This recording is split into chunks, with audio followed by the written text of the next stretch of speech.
Insurance isn't one size fits all. That's why drivers have enjoyed Progressive's Name Your Price tool for years now. With the Name Your Price tool, you tell them what you want to pay, and they'll show you options that fit your budget. So whether you're picking out your first policy or just looking for something that works better for you and your family, they make it easy to see your options. Visit Progressive.com. Find a rate that works for you with the Name Your Price tool. Progressive Casualty Insurance Company and Affiliates. Price and coverage match limited by state law. Every team, every topic, everywhere. This is Believe.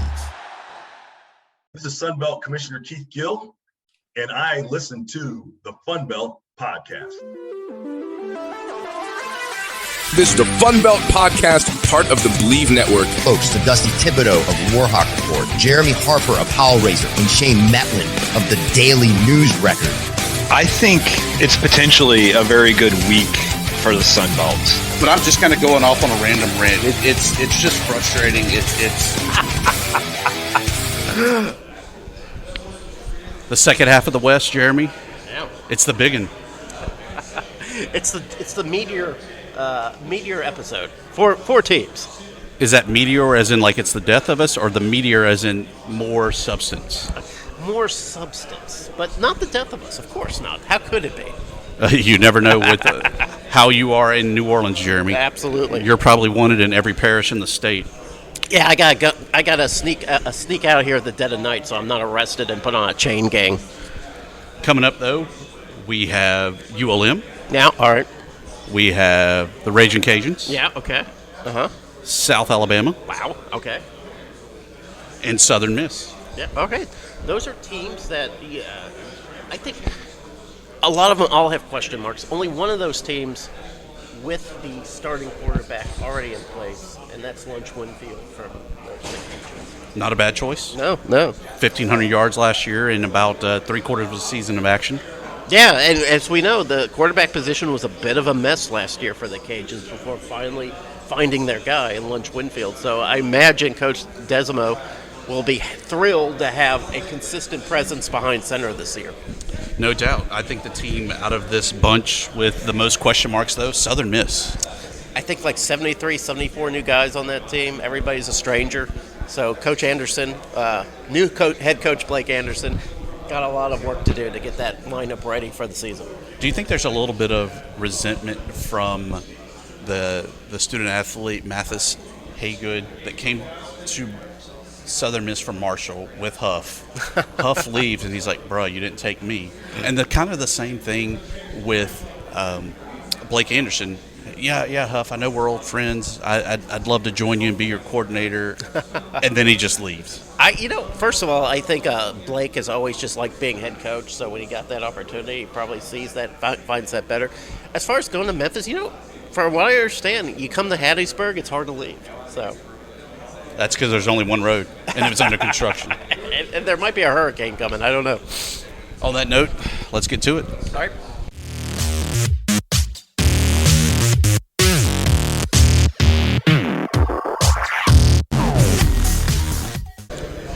The Warhawks are here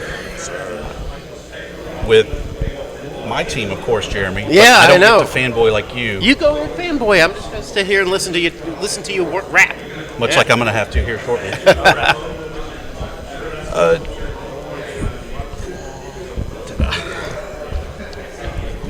We're on now. Switch those. Yeah. The Warhawks are here, joined with Noah Flemings and AJ Vincent, and of course Coach Vincent. Wait, it's just Coach now? Just now.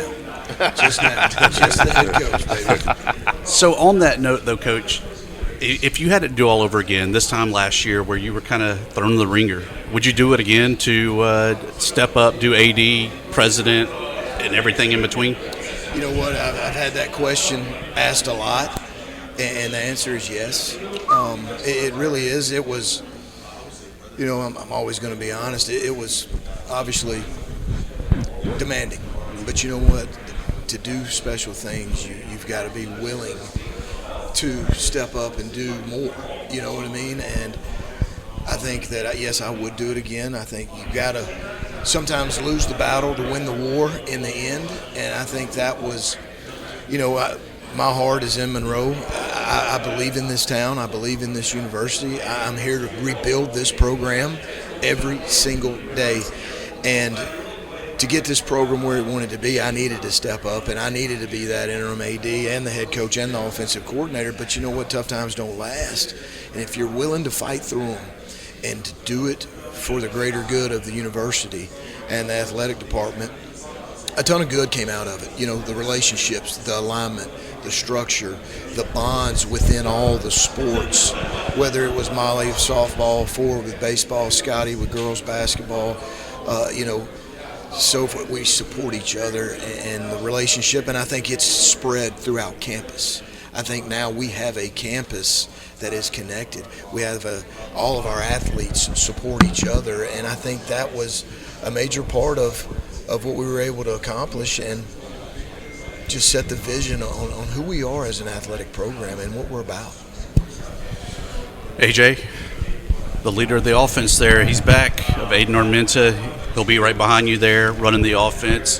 How have you seen him kind of grow and mature from last year? I'm saying that he do hard work. He tell us everything every single day. He put in the work on and off the field. He texts me every now and then. And so I feel like that he's going to be a big problem next. And obviously you got a new boss there, have a new offensive coordinator there with Jesse Montalto coming in. How have you seen that offense kind of start shifting and changing under his leadership? I've seen that we running a lot of different things, like all these different type of concepts. Everybody just get down with it, and we'll be ready for this season. Does Coach Vincent look a lot happier now that Jesse Montalto's on campus? Yes, sir. I mean, we see the smile, so it must be true. Noah, this defense, as much as we talk about the offense changing there with Montalto coming in, Coach Reffett back for his third time through on the Bayou leading the defense. How have you seen that kind of shift happen from Hill last year to Reffett now? I say now just gives everybody on the defense side a chance to just play football, not really think. I know that was one of his big things that he says that to let him do all the thinking. So when we out on the field, we don't got to think too much. We just out there playing ball. Can Coach Reffett think? He can. Okay, he can. That's recorded, so you gave the right answer there.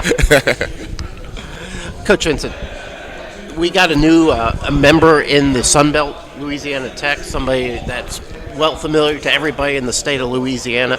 How is it like to have the Bulldogs, not just as a member of the Sun Belt, but a rival in the division? I think it's huge for Northeast Louisiana. I think it's huge for our fan base, our town. I'm sure it's the same for them. From day one that I've gotten here, all I've heard about is La Tech, and we didn't play them. I mean, the stories over and over and over, and wanting that rivalry renewed and to be able to be a part of that, and the first time, the renewal, the revival, and to have it at home in Monroe, I think it's just going to be great, really, for our conference, for our region, for both universities. I think you're going to see a sold-out crowd.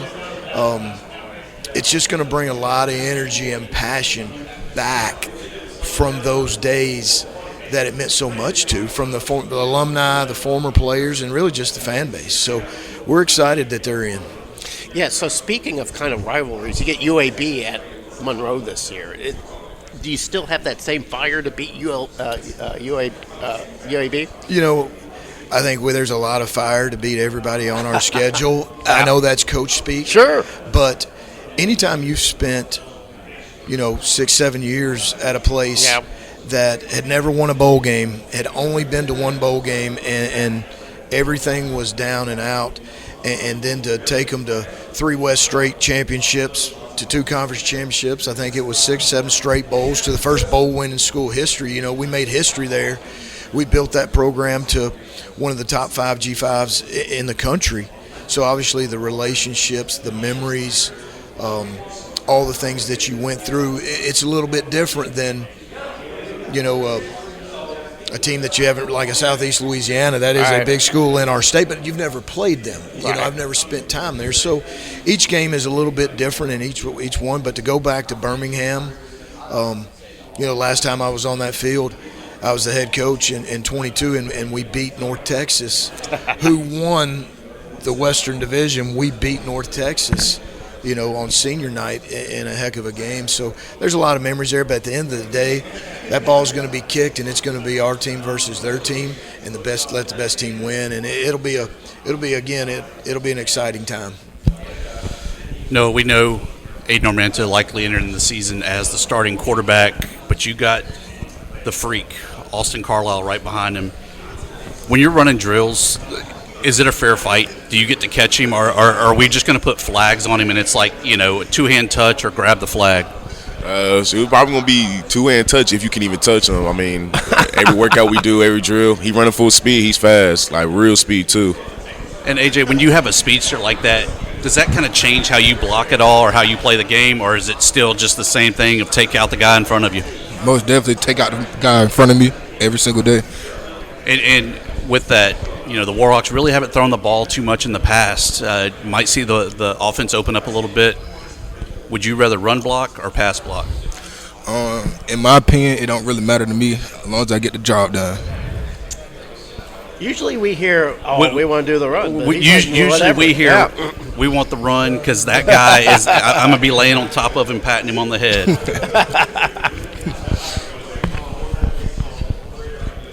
Guys, that's all we have for you. We greatly appreciate your time and definitely looking forward to seeing the Warhawks this year. Absolutely. Appreciate everything you guys do. Go Warhawks.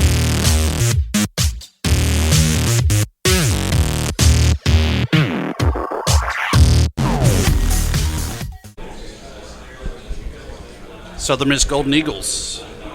We are joined by now Jeremy. Yeah. That was way backwards. I don't. You're not on top of your game right now. No, I think it's your shirt. it's causing brain distortion. Yeah, very much so. But we're joined by the Southern Miss contingency, led by. I'm Davis Dalton. Mathis Haygood. To talk a little Golden Eagles with new head coach Blake Anderson, who will be joining us here shortly. Mathis, I got to ask you, you're a Marshall transfer down to Southern Miss with the whole Huff shuffle down there. What's been the biggest difference you've seen between Huff's kind of tenure in Hattiesburg and now what you've seen through spring camp under Blake Anderson? I would just say the dynamic between the team, of course. I'd say Coach Huff was strictly business, but I like the aspect that Coach Anderson has this more laid back, but we're going to do the work. It's more laid back, more smoother, but we're going to do the work at all times. So, yeah. And kind of the same to you there, Davis. I mean, have you seen that kind of same seamless transition, I guess you could say, between them? Yeah, I would say very similar to what he said. It's like we're still going to do all the same work, but it was a lot more business, and I feel like this year Coach Anderson makes everything a lot more fun. And you want to actually go up to the facilities, you want to do extra work. Not even doesn't fit the sports, just for What's been the biggest difference that y'all have seen, knowing that you almost have a full new roster coming in? I mean, what are some of the expectations y'all have internally out of this program? I mean, obviously the main expectation is to win, but man, we brought in a ton of guys, and I mean, I feel like I'm very confident in every single person we brought in, and I feel like we can use every single aspect of those guys. And I think we had 73 new scholarship guys, and I think we can. We have a lot of competition and great places in every single position room, and it just depends on where we put them. And I mean, we'll find out, I guess, at the end of camp where everybody fits in. But I mean, I feel like we can definitely win with everybody we got. Speaking of fitting in, Coach isn't here, so you can be completely honest with us. Give us the scoop. Who's going to be the starting quarterback at Southern Miss? We don't have that yet. We have three guys that are all competing for it right now, and I'm really confident in all three of them. If we throw any of them out there, we can win with any of them. And I mean, I have a great relationship with all of them, and I'm really confident in any of them. Oh, well, let's use your method to find out the answer. At linebacker, at practice, which guy are you not allowed to hit the most? Nobody can be touched at the quarterback position at all. So all three of the guys that Davis just mentioned cannot be touched, and two stay away from it. All right, you guys passed the test. So back in the day, ULM had the 2 quarterback system. What it sounds like is a lot of programs are going with a 3 or 4 Could quarterback be the 3 system. or 4 quarterback system. in the backfield. We're looking at here. Last year, Mathis 44 tackles, 4 tackles for loss, and a sack. Is the defense really the strength of this team this year, or is it still kind of TBD? I think it's still TBD. Like David said, we got a lot of new guys. Majority of them on offense. So with Coach Bowden coming in as the new DC, we have the opportunity to build upon from last year, and I think, it's still to be determined. You kind of feel the same way on the offense as well? Yeah, I feel like it's to be determined. I mean, I really feel like there's no true strength. I feel like both sides of the ball are strong, and we can. I mean, both sides are good. We don't really have just a true strength. I feel like. I mean, I just feel like both sides of the ball are great. But even on the offensive side, do you think that the identity of this offense is more pass-oriented like we've seen in the past of Southern Miss, or is this going to be a ground and pound? I mean, I'd say we're pretty base. I mean, it's 50-50. I mean, our offense is very similar to last year. Same system, all the same terminology. And, I mean, I feel like it's really it's pretty base. I mean, if we're getting man, we're obviously going to throw it with the box full. But if everybody's dropping back, we're going to run the ball. I mean, it just depends on what the defense gives us. See, I expect a receiver to say, no, we're pass happy, man. Every down, it's a pass. That idea? Obviously, I want to pass it want us to pass it every time and get more touches for me. But so Davis, when Coach Anderson was at Arkansas State, he was kind of known for pulling out of the bag some pretty crazy trick plays. Are we going to see that out of Southern Miss this year? I mean, we could definitely see that. We had a lot of trick plays that we put in that we didn't run last year that we ran against the defense, and it was successful a lot of the time, honestly. But we just. I mean, you can't just run a trick play on any random play. You got to have it in the right situation with the right people in there. Oh, you got to use it strategically. Yeah, you can't just pull it out for no reason at all. Well, and what I heard is that the defense just wasn't paying attention. We got a lot of that in practice. Looking for that run up the middle. All of a sudden, it's a triple flea flicker. Yeah, there it is. You got to get that. Y'all got to play the new kids on the block, Louisiana Tech. What did y'all kind of learn out of that game last year, and y'all excited to have them in the league now as a conference rival? Yeah, I mean, they've been a rival with Southern Miss in the past, and I guess not as much since we moved to the Sun Belt and everything. I haven't been playing as much, but I mean, I'm excited to play them. We learned a lot from last year playing them. We kind of fell apart against them last year and didn't really stay together as a team.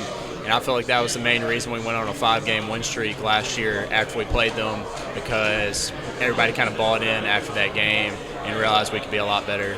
And I feel like we'll know what to expect this year with them and be more prepared.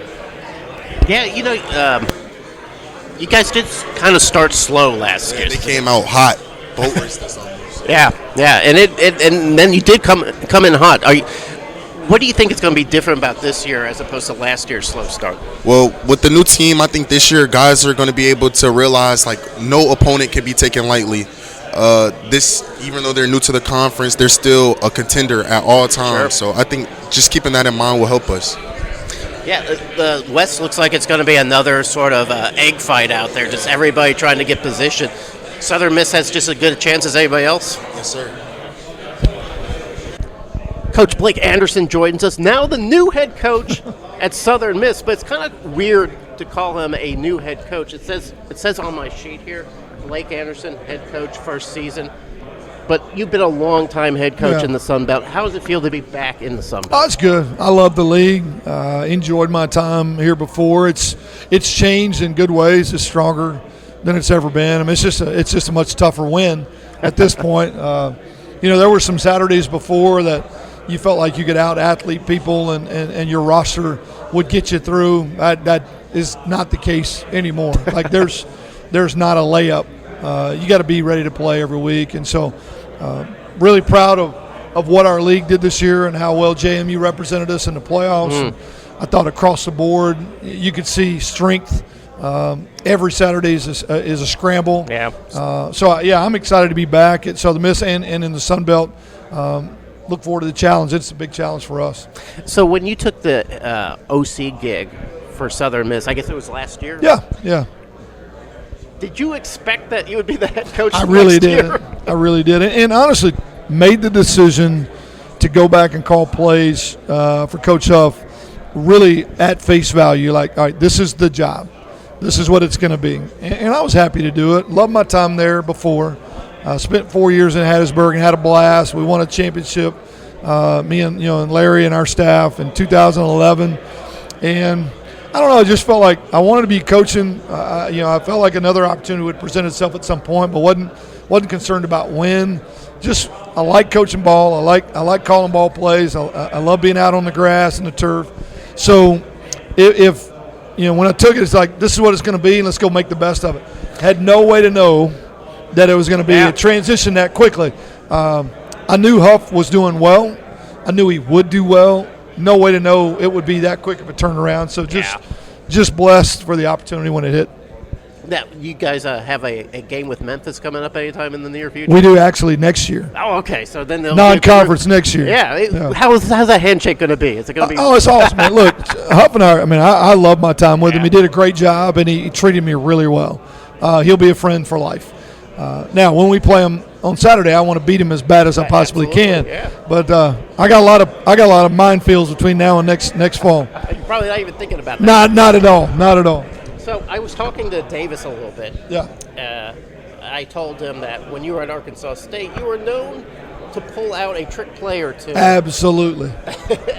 and I want everybody to know it's still possible. Okay, because I was going to ask him. I was like, does he have these trick plays? He goes, yeah, we don't always pull them out in the games, though, but we definitely pull them out in practice and trick the defense. Yeah, well, I wasn't the head coach before. I was the OC, and somebody had one more vote than I did. So, I want to be creative. I want people to have to struggle to prepare for us. I want there to be a sense of what's coming next. I think it gives you a little bit of an edge. Just keep people kind of on their heels a little bit. The tempo that we play at is still going to be fast. We're going to spread people out and sling it around. And, we're going to try to be creative and have some trick plays and be aggressive in special teams and aggressive with when we go forward, aggressive with how we play on defense. I've always said it's calculated but aggressive. Not careless, calculated but aggressive and creative at a point where like to think there's some uncertainty from the other side. Yeah. And if that gives us an edge, great. Hopefully it'll be, if nothing else, it'll make it fun to watch. You know what I mean? I'm still seeing the feigning goat on there. YouTube You go, man. All the time. If we only would have completed the pass, it was the guy was wide open. It was a poorly thrown ball. It was a poorly thrown ball. It would live forever. It would live forever if it wasn't for an underthrown pass.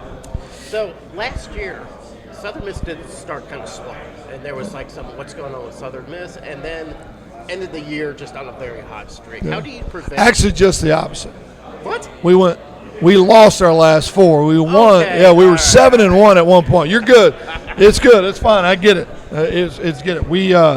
We started out better than expected. But when you bring 20 some odd guys with you from your previous place that had won a championship, there was a lot of experience in the room. Injury and attrition really. Is that what it was? Yeah, we starting quarterback played hurt the last month of the season. Several other guys did as well. A good league and some injuries really took its toll in a long season. Tell me about your quarterback room right now. Yeah, so it's brand new like everything else. Every room's brand new. The only two returning players that started games for us last year are Reed Harradine, our kicker, and Brock Roman, our right guard. Other than that, every position in the building is going to be new. Wow. 73 new players and really a completely new, overhauled 2 deep. So it's still a work in progress. A lot of talent on the roster, but very little experience and no experience in our league. So it's going to come down to kind of day-to-day evaluation and competition. So what you're telling me is that you haven't named a starter. I haven't named a starter anywhere yet. Everybody's playing. Everybody's playing for a position. Even the two guys that are here today. Yeah. They're in great positions to be starters, but we do not have a working 2 deep yet. If it wasn't for Phil Still and Athlon Sports, there wouldn't be one. That's pretty awesome. That Phil Steele had to be the guy that kind of picked that. Yeah, he made it himself. I don't know. I mean, I don't know how. You look that good. I don't know if this is right or Yeah, by the time we got done with his note page, there was red everywhere. Oh, I think I'm supposed to interview Phil Steele in a Great week. dude. I'll ask him about Great that. dude. I'll say he does a great job for a group of 5. Yeah, he does. He really does. I really do enjoy his stuff. So that being said, with such a new roster, you're still learning names. You're still trying to figure out who's going to be a starter. What's the expectation then? The expectation is to win. Expectation is to win a championship. Like, it doesn't change. So the boosters and fans are still coming up to you. That's so my expectation. You better win that championship. Well, I don't think they've treated me that way. But I told them very clearly day one, like the expectation here is to compete for championships, and there's no reason to wait. Like, I don't know that we can get it done year one, but why not us? Yeah. Took over the job at Utah State, infused about 50 new players, and year one we found a way to get it done. This is a different problem, but the same problem. 73 new players, so what? New staff, so what? Football's still football. And if we can get everybody moving in the right direction and stay away from turnovers and mistakes, we got as good a shot as anybody. So you spent some time in Logan. Yeah, I did. Now you're back in Hattiesburg. Back in Hattiesburg. A little different. How you like that humidity? I did not miss the humidity or the mosquitoes. But I did miss the food and the people. Yeah. And I'm excited to be back. Did you do some skiing? I did a ton of snowboarding. Snowboarding? I love to snowboard. Got out as often as I could. Love to be up in the mountains. It's absolutely gorgeous. No humidity and no bugs, no mosquitoes. Is pretty cool. But I'm from the South. And I'm not afraid of the heat. And it's good to be back. Yeah, when you're a citizen of the South, it's hard to leave the Yeah, South. it But is. I will say that I don't know if the snowboarding community is deep in Hattiesburg. No, I doubt it's. I doubt it's very deep at all. You're going to get a lot of hunters and fishers and golfers, and a lot of people that get on the lake, but not a lot of skiers and snowboarders. How's your golf game doing? It's not bad. Yeah, I don't play a lot, but when I do play, it's not bad. Coach, thanks for coming on board. Absolutely. Appreciate it. Good to see you back in the Sun Belt. Good to be back. All right.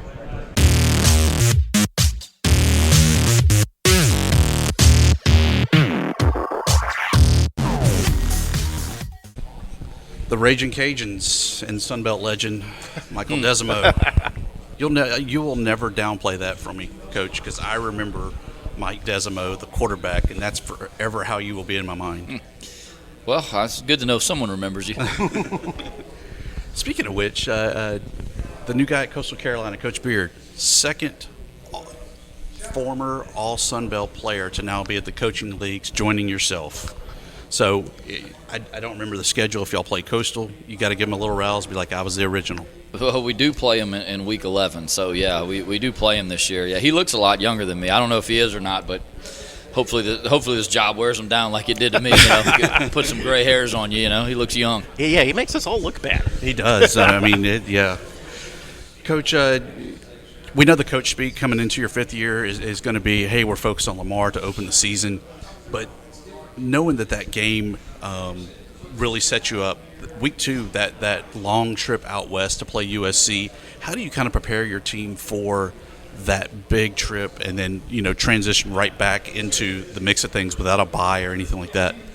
Yeah, logistically the trip is going to be a challenge, obviously. I just still think the opportunity, and the opportunity to play in the Coliseum and to play a team like USC, I just still think that the benefit outweighs, the challenges that go with it. We get to see our team face a little adversity. It's going to be the trip there won't be bad. Coming back and getting prepared for the next one, I think it's UAB right after that is going to be the challenge. Most of that is going to fall on the coaching staff and on us to be able to try to prepare. Getting back late, Sunday morning. But we'll handle it. Prepared to adjust the Sunday schedule if we need. Typically, we practice on Sunday. If we get enough stuff done, if we can get ahead of it, we'll probably turn Sunday into a walkthrough. If we don't, then we'll probably take Sunday off and just game plan and pick up on Tuesday. So we'll adjust to it. But I think it's good to have some adversity early in the year. I think it's good to be able to play a team like USC early. You find out. Everybody wants to play in the playoff, right? So that team's as talented as anybody. find out how close you are to that or how far away you are from it. And the good thing about it being week 2 is you still have a lot of time, to get better and to improve. So, it's going to be, a little bit of a challenge, but what a cool opportunity to get to play USC in the Coliseum. It is something that I think, I think the benefit of it is better than the challenges. So last year, speaking of adversity, a lot of expectations for the Cajuns, coming off that storied season the year before. The season was a struggle in a lot of ways. Where were things not connecting? Well, I think early we struggled to throw and catch the ball. And that was really a surprise, I think, for all of us, after spring and fall camp. The group that we had felt like we were really going to be able to throw the ball at a high level, and we didn't, Walker gets hurt week 1, and then you got to try to revamp the whole thing and try to figure it out. And then after Walker got hurt, every week we lost an O-lineman, pretty much every week of the year after that. So, the challenges were just pretty early and often. And, I think the injuries were something – I don't think you can ever plan for injuries. You certainly can never plan for, 11 on the O-line.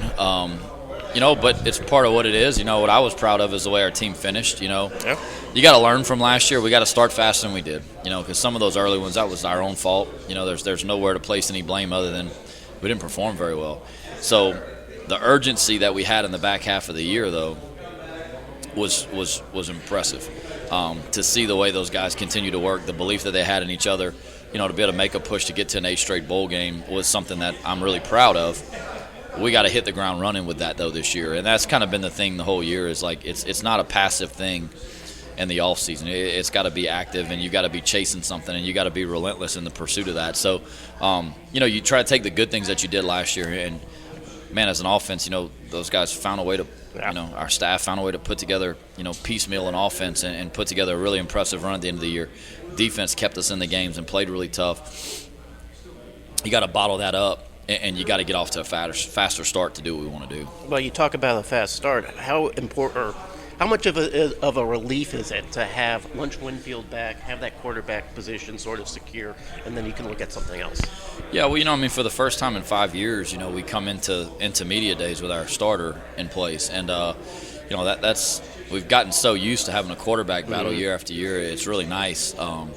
And for the whole year, it's been great. That presence is set, right? The starter is already set. The voice is already there. And you get the opportunity for him.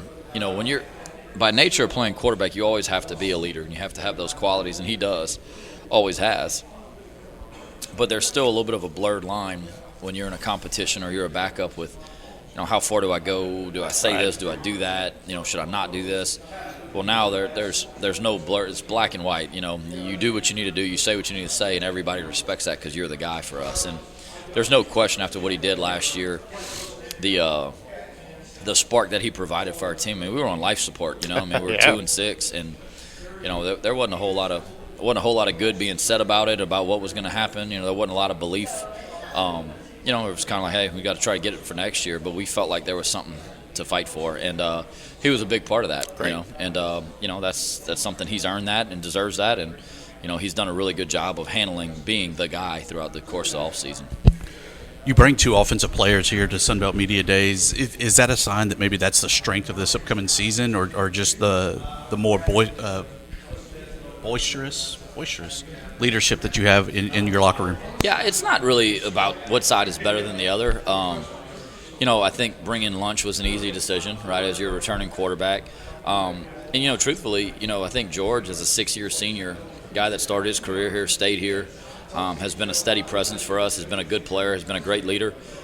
It was more that than anything. I think we have a chance to be good on defense this year. To be honest with you, I think our defense – I think this has a chance to be as good of a defense as we had my first year, whenever I thought we were really good on defense. So it has nothing to do with that. It's more, the guys that I try to pick, you try to pick guys that have been here for a while, guys that kind of embody what it means to be a part of this program. And I don't think you could pick 2 better guys than those 2, to be honest with you. One of the big things you talk about, continuity of your players, a lot of continuity in staff, most notably, kind of your right-hand guy there of Tim Leger. What's it like knowing that he's there through thick and thin and I don't think that he'll go anywhere other than maybe to a retirement home. Yes, I'm calling him old there, and you can tell him I said that. I call him old too. But to kind of keep that continuity of what that offense identity is. Yeah, I mean, I'm so blessed to have the staff that we have. I mean, it's guys that are all in on this program, and they're bought into what it is, and they're loyal as can be. I mean, Tim is a great teammate, is what I would tell you. He's anything you ask him to do, he's willing to do. He wears a lot of hats for us and does a really good job wearing them. The thing I love about him is, his desire to see this team succeed, and I mean, he's not a guy, he's been doing this a long time.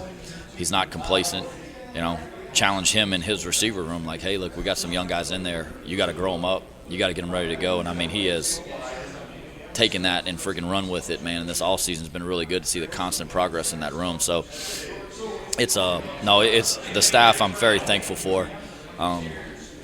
They're not guys that are constantly looking to get out of here. They're not looking to move on. Not that these guys will be here forever. I mean, you can't ever say that or suggest that, but to have those guys in the foxhole with you, really, it's a heck of a thing, man. It's something I'm very grateful for. So, Coach, as a player, you were aware of them. As a coach, you're aware of them. Now you got Louisiana Tech as a division rival. How do you feel about that? Are you welcoming them in, or are you just looking at them as another enemy to defeat? No, I think it's great for our conference. I think it's even better for our fan base. We haven't played them in like 13 or 14 years. I've actually never played against them. So my redshirt year, we played them, and I was redshirt, and I didn't even get to go on the trip. Oh, man. Yeah, I didn't even get to go. So I think it's a great thing for the league and the conference. I think it's awesome for our fan base. Anytime the team can take a bus trip, it means the fans can drive there. Yeah. And that's what this thing's all about. It's about games that people care about. And, we had them on the schedule already. Oh, wow. Yeah, we were going to play them non-conference. So when they joined the conference, we had to scramble and find another non-conference game, which I think is how we picked up Charlotte, which is another great get. I think Coach Albin is awesome. But, I have a ton of respect for Louisiana Tech.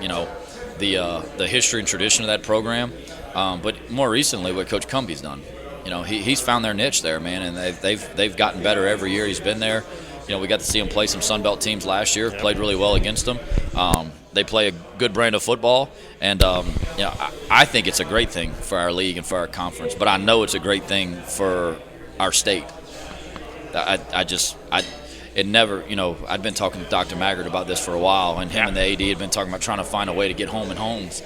It's like, it just doesn't make sense not to. It's a good team, it's a good program, it's a good rivalry. It's a good thing. So yeah, it's going to be some rocking crowds at those games, that's for sure. Well, that's what I hope, man. I mean, college football, you got these teams that are traveling across the country to play conference games. Like, how realistic is that for a fan base to attend and to follow? I love what our conference has done.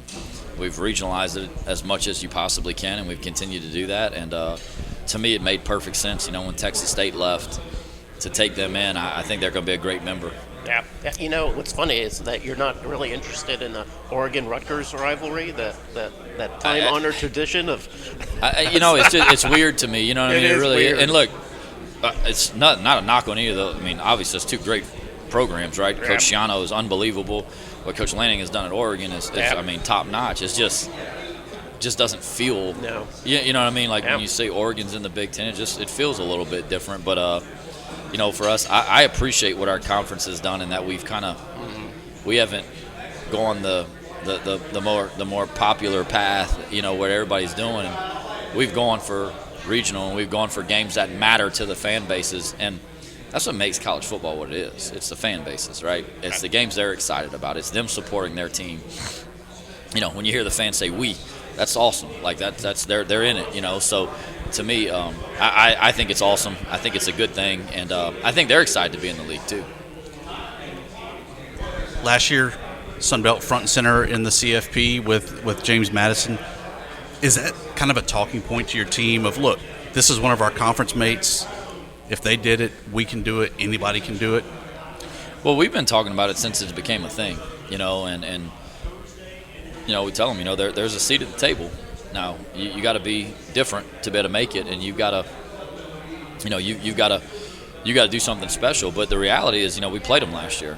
our guys got to line up across from them, and I mean, hell, we gave them all they wanted for 4 quarters. We came up short. They made more plays than we did. They won the game, and we lost, came up short. But I think if anything, it shows you how close you are to it, and that's the beautiful thing about this conference, right? If you show up really well, if you show up every week and you play well, you got a chance to win. If you show up and you don't play well, you will not win. So, our guys got to see it firsthand, and if nothing, it's easier to believe something when you've seen it. So, that belief should be real. Certainly, it takes a heck of an effort to be able to do that, but it's there. It's right in front of you. They're not on your schedule this year, but a rematch would be with kind of your mentor, your predecessor there, Billy Napier. What would that kind of mean to you of kind of going head to head with the guy that probably taught you a lot about being a coach?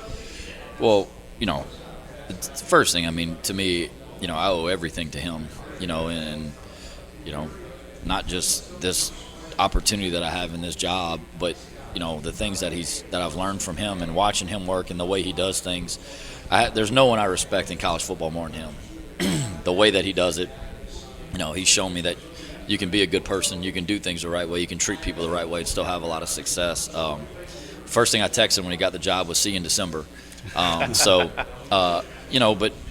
We talked about it, and he was like, "Man, that would be so cool. Like, that would be a kind of storybook a little bit, because he is one of the good guys in this profession, and I hate the way things happen for him at Florida. But I am happy to have him back in this league. He's good for college football. He's good for the Sun Belt. And, the cool thing about him is through it all, he hasn't changed. He's still same guy, same person. I've never really cared a whole lot about Florida football in my life, but for the last 4 years I did, and I was pulling really hard for them, sometimes things just don't work, and that's just part of this profession. But, he's in a really good spot, too. James Madison is it's a heck of a place. It's a really cool place, great fan base. They are all in on supporting their athletic teams, and it shows. And, I'm happy for him because I know he's in a good spot. You said he hadn't changed. It's true. We got him to even say the classic catchphrase, "Scared money don't make money." He said it. Yeah, well, he said it, in an interview at halftime one game, and we thought it was pretty funny. But yeah, that was and that was stuck with him forever. Stuck with him forever. Yeah. Oh, we used to say it in the staff meeting at times, as a joke, and then he said it in an interview. We were like, huh. All right, there we go. It's public now. Yeah, it was. It's out in the wild. Every coach has their tell. What's the way that you convey to your players, look, buddy, you screwed up on this play, whether it be in practice or in a game? Yeah, well, I mean, I think it depends on, we talk a lot about, mistakes are part of the learning process, and that's something that is to be expected, and it's something that's really encouraged, right? To make mistakes and go play fast, and if you make a mistake, fix it. The big thing is it's the repeated mistakes, I think, that's where frustration sets in, and we talked about it a lot in spring. The first 2 weeks, I was like, I don't care about execution. I care about effort and toughness and the way they're playing. And once you get through that and they start to get to where they should know, well, then the execution should start to pick up and get better. But, for us, we do have a lot of young players in new positions. And, if they're so worried about making a mistake because of your reaction, they're not going to play very fast and play very free. You don't get the best version of them. So I think making mistakes is part of it. Some mistakes are more acceptable than others. But I think our guys would tell you, I'm pretty hard on them. But I think I'm fair, with the expectations, based on who they are and how long they've been there and all that stuff. But, I think you have to demand a lot if you want a lot. And, kids want to be pushed. They want to be good. They want to win. I mean, that's what they want. And, if you have a coach that's not pushing you and not correcting you and not on you about getting better, then that guy doesn't think a whole lot of you. So for us, that's mistakes are a part of it, but so is correction and coaching. And, you make the mistake, you have to make the effort to correct it, and then the next time you have to go do it better. That's the natural part of progress, the natural part of getting better at what you do. Coach, always great talking to a legend. Yeah. Always look use forward that to word seeing loosely, don't you? No, you are, man. You are the legend. If there was the Mount Rushmore of Sunbelt, I think there would be yourself, Terrell Fenroy, some T.Y. Hilton, T.Y. Hilton was pretty darn good too. Yeah, he was a freshman whenever we played. Yeah, he was a little different. Yeah. Yeah, and that came up earlier talking about Chauncey Phillips. No, Chauncey Cobb. Him too. Yeah. From Arkansas State. Chauncey Billups was a basketball player. Yeah, That's why I was like, wait a minute. I was like, did he play? I was like, did he play in the Sun Belt? I was like, holy cow. Well, it was the size comparison Sure. more than anything. But no, a guy like that was able to just be all everything. Yeah. And we've had some dudes in this league, and it's amazing. I love every year sitting at the edge of my seat trying to see who that next guy is going to be. Well, I think that's the fun thing about it, and that's what I say every year. It's always fun. You come back in, you have the known names, right? The guys that have done it, and then you got the new ones that are going to be the household names of the next group. And I think we have some of those guys, and that's the fun part about coaching. You got to try to figure out how much you can get out of this team, and I think if we can squeeze it all out of them, I think it's a pretty good group. That's part of that coaching tough love when he talks about squeezing it That's out right, of his players. Just squeeze it right out. That's right. It doesn't come out on its own. Thanks a lot, Coach. Thanks, Coach. Thank you, guys.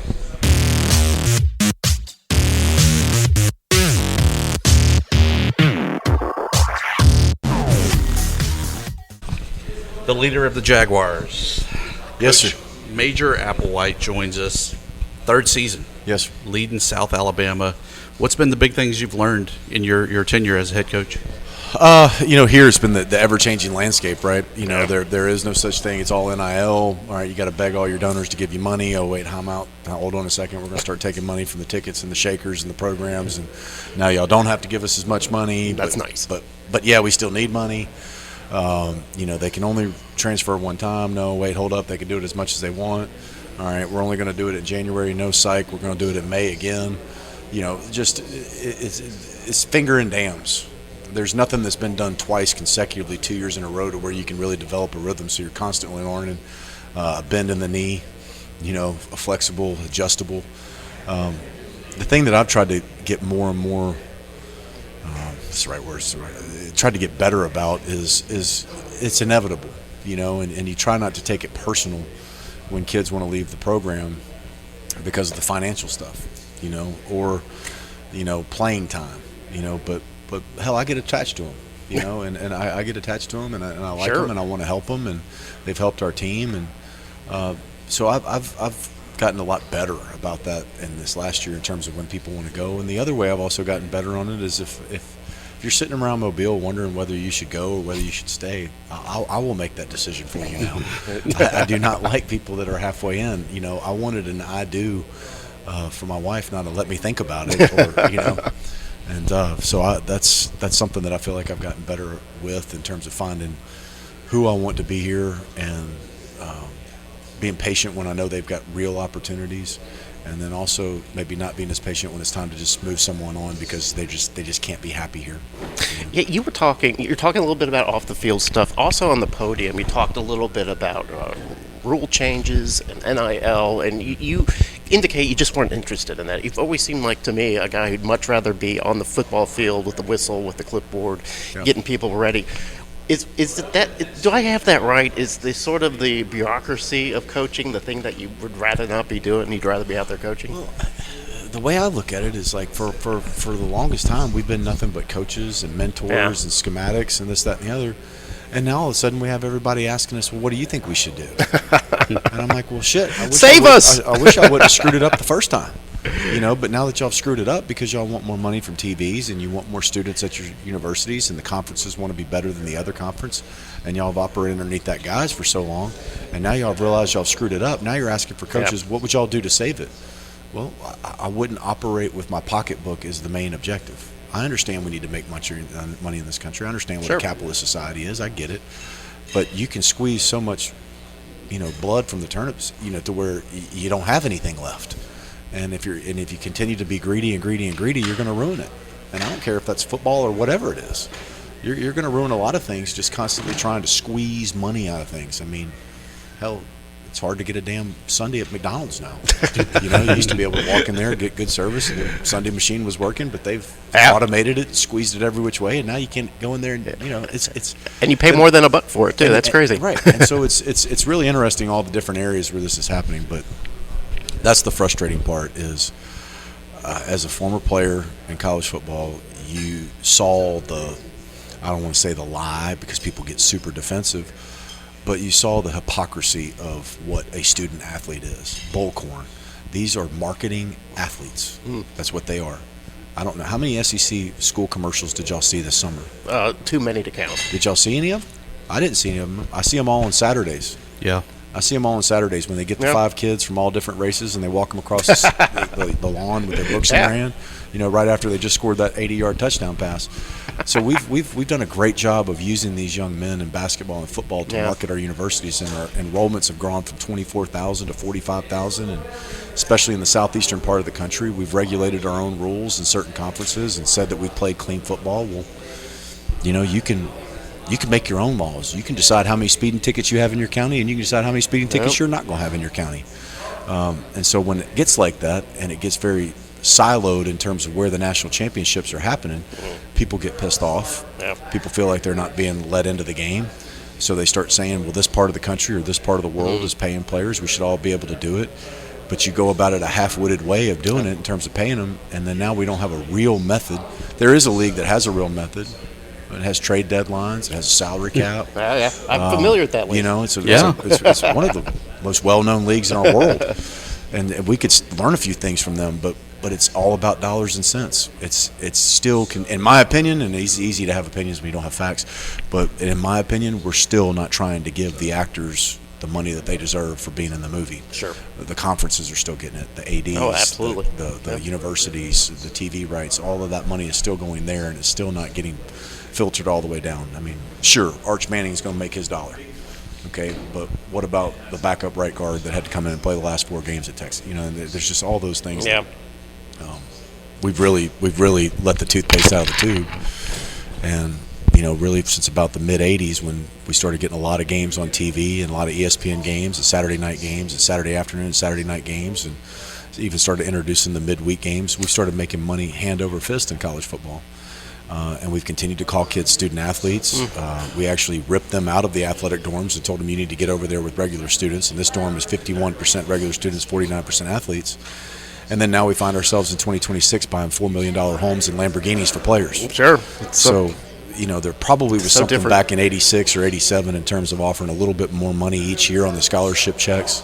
There was probably something in the mid-'90s that there's a Johnny Manziel that turns your whole football program around. There's a trust that's set up for him on the back end with a degree.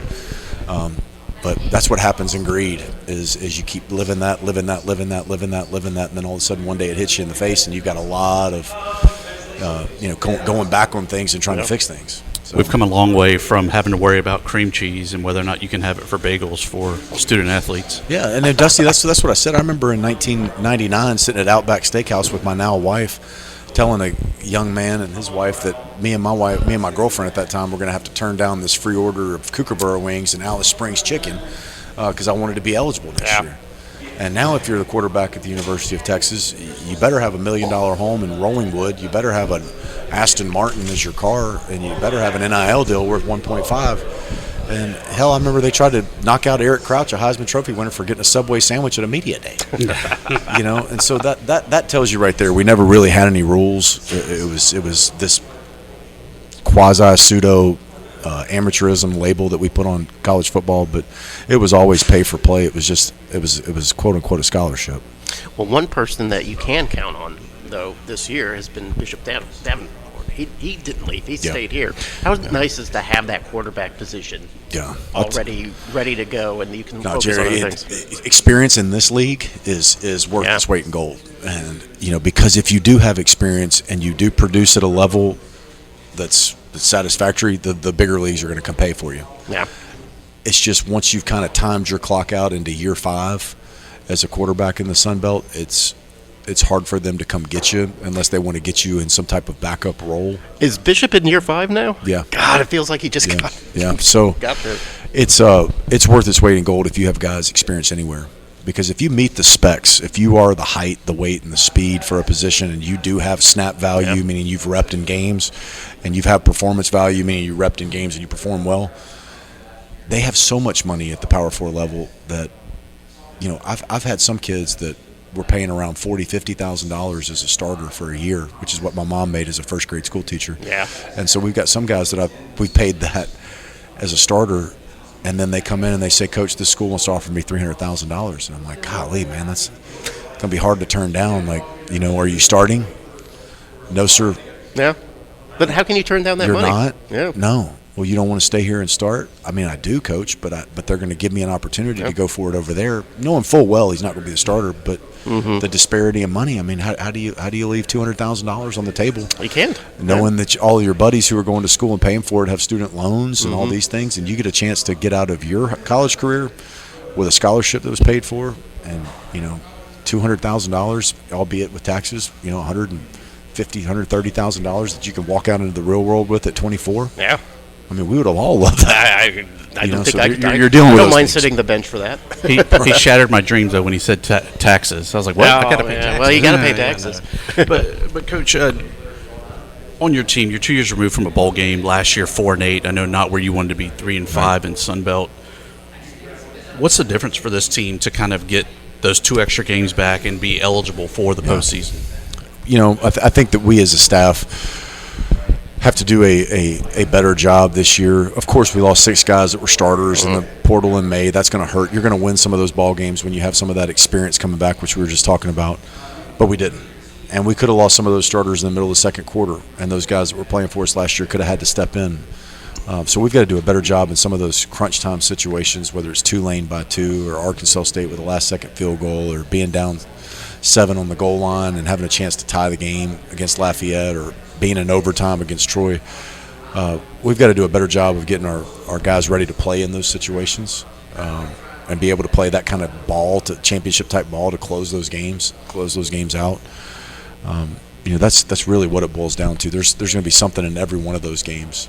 Some of those games there's some special teams errors. Some of those games we started off extremely slow offensively and clawed back into it. Other games we couldn't hold the line as a defense, whether it be Troy at the end or Arkansas State.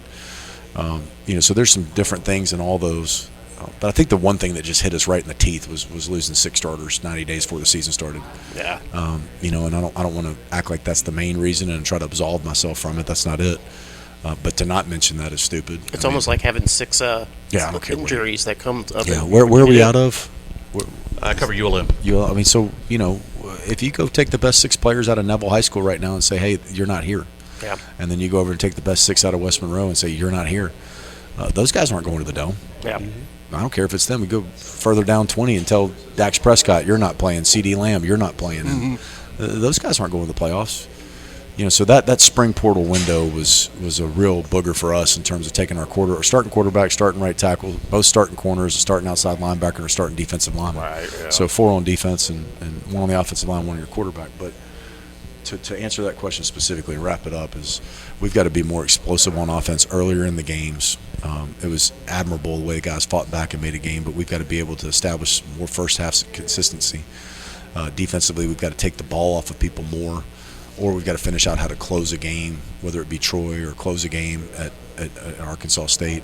And then special teams, we missed our opportunities in Troy. We missed our opportunities in Arkansas State. We could have made that a touchdown ball game. Missed 2 field goals against Coastal Carolina, missed field goal against Tulane, lost by 2. So there's enough blame to point around everywhere, but let's not fix the blame, let's fix the problem, and that's what I know we need to do offensively, and hire Todd Orlando from a defensive coordinator standpoint. And he sees the teeth and the identity that the defense needs to be coached with, and he's addressing that from that end. And Tommy Perry, our special teams coach, who's done a phenomenal job at many different schools, he's looked at where we fell short special teams, and so that's been the area of focus for the offseason. And you have a great quarterback there, Bishop Davenport, as you said, but pass game coordinator. I mean, it's a guy that kind of knows a little bit about slinging the rock around with his team, Louisiana Tech now coming in, Tim Rattay. What's the connection there? How did you get a guy like that on your staff? Well, Tim's a little bit older than me, but Tim and I worked some camps together when we were in college. Known him for a long time. Know that he's got a lot of experience in the game as a coach and a player. He's been around a lot of different offenses. I like that. I like people that have seen 5 different ways to skin a cat, as opposed to this is the only thing I know. And if you don't think what I think, you're an idiot. He's seen 4 different ways to run a curl route, and 6 different ways to run vertical game, and I think people that have that kind of flexibility that aren't tied to one scheme are a little bit more apt to be able to come in and help you and know how to help you. And he also is tremendous to help me from a quarterback standpoint, and those guys in the offensive room know that I'm not too proud to be told. I told guys I want to find the end zone. I don't care what your title is. I don't care what your driver's license says. If it helps us put the ball in the end zone, it needs to be said. It sounds like an invitation to maybe slip him a few plays, like. Yeah. So it's we got a napkin in it. Yeah, it's wide open. I mean, this is not a dictatorship, but I want to hire people that have a lot of good ideas, a lot of good experiences. They have great character. They're easy to work with. They can communicate well, connect with their players, and aren't shy to tell me, no, Major, think of it this way or see it this way. I love talking Jags, but I love having a great D1 coach that's opening up with us. So I have this question for you. You talk about the portal and kind of the plucking of your players into the P4. Why not fix the system by making it a fee? You invested $50,000 in this guy in scholarship and training. If he goes to Alabama, okay, Alabama owes you $50,000 to then invest in the next player. Is that something that you think would be a realistic approach? Yeah, I mean, I know there's people that are going to shudder when they hear this, but these young men in basketball, football, and these young ladies too have done a great job of marketing in their universities. And it's no coincidence that all those commercials come on during the Final Four, during bowl weekends, during SEC play. And, I just think that these young men and women do a great job of trying to do 2 things at one time, which is attaining a degree and playing. And I think it's a full-time job. And I think they're employees. And I think they do a tremendous job. And I think if you went that route, Major, what about disability? What about workers' compensation? What about this? Yeah, what about the guy who's already working on campus and getting workers' comp and getting disability?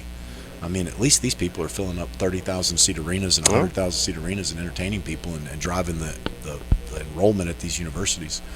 When you do that and you make them an employee, then all of a sudden you get to know what the market value is for a right guard. There is a salary cap. There is a contract that you can carry out, and that's what the NFL has done. It's executable because it's by the law. And what we've done is a couple attorneys have come in there and said, what y'all done as an NCAA is not necessarily by the law. Yeah. And so now every single freaking month we're dealing with some injunction or some this or some that. And it's begging for somebody to rip off the Band-Aid, do it right, do it with truth, do it with honesty. Don't try to pull one over on the kids. Don't try to gain an extra buck TV. Don't try to gain an extra buck Big Ten or SEC. And let's do this thing right one time and fix it. Otherwise, we're going to continue to have this conversation for the next decade in college football. Do we separate, or are we all destined, the Sun Belt, to be for lack of a better term, 1AA conference? I really don't know what the NFL's play in all this is and what the TV's play in all this is. They're the only league that I know of that doesn't have a minor league. I don't know if that's what they're trying to drive this super conference of 48 teams into, and then the group of 6 go elsewhere and play. I don't know what room they're getting in and discussing this along with the TVs to figure out who's getting what slice of pie and who's getting what money. But this isn't happenstance. This isn't just an accident that all of a sudden we've started paying players and these 2 leagues are trying to lead all the conversations. This is something that's been in the work for a while. It's just we're kind of finding out about it now. Your handlers are telling us we've got to wrap it up so you can get to your Sun Belt media thing. Last question. You're a Texas guy. Arch is the hands-down favorite. Is that the Heisman Trophy winner this year? Yeah. Are you kidding me, man? The guy's from Louisiana and plays quarterback? Yeah. Hey, no. He's got to be. I'm pulling for him, man. I'm pulling for him hard. I mean, it's not an easy place to play. I played in a different era where you didn't have quite the amount of pressure that the Texas quarterback has on himself now because of just the media. But I'm proud of him as a former player, like a lot of us are as former players. But I know he's in a pressure cooker, but he's built for it. Thanks, Coach. Thank you. Gotta go. Thank you very much.